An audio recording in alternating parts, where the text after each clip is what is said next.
Hello friends, welcome back to dolls vlog. ఇంతకుముందు వీడియోలో tortoise beach ఎలా ఉంటుందో చూసాం కదా. ఇప్పుడు ఇదంతా కూడా రిసెప్షన్ దగ్గర ఇలా అరేంజ్ చేసి పెట్టారు. టార్టైస్ బీచ్ కదా, మొత్తం టార్టైస్కి సంబంధించిన ఐటమ్సే ఇక్కడ ఉన్నాయి. లోన టార్టైస్లను చూడడానికి అందరినీ ఒకేసారి అయితే పంపించలేదు, ఒక్కొక్క గ్రూప్గా పంపించారు. కాస్త టైమే పట్టింది. అప్పట్లో వాళ్ళు యూస్ చేసిన కత్తులు, ఇంకా గన్స్, ఇంకా ఏమేమి యూస్ చేశారో అవన్నీ కూడా ఇక్కడ డిస్ప్లే చేశారు రిసెప్షన్ దగ్గర. ఇక్కడే ఒక చిన్న రెస్టారెంట్ కూడా ఉంది, కానీ చాలా ఎక్స్పెన్సివ్గా ఉన్నాయి రేట్స్ అన్నీ కూడా. మస్కట్లో ఖర్జూరాలు ఫేమస్ కదా, ఇక ఖర్జూరాలు కూడా అక్కడే పెట్టారు.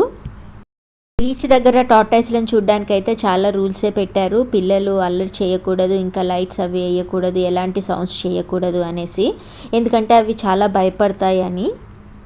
ఇంతకుముందు వీడియో చూడండి, నేను కింద ట్యాగ్ చేస్తాను టార్టైస్ బీచ్ ఎలా ఉంది అనేసి. తప్పకుండా మన ఛానల్ని సబ్స్క్రైబ్ చేయండి. Bye bye.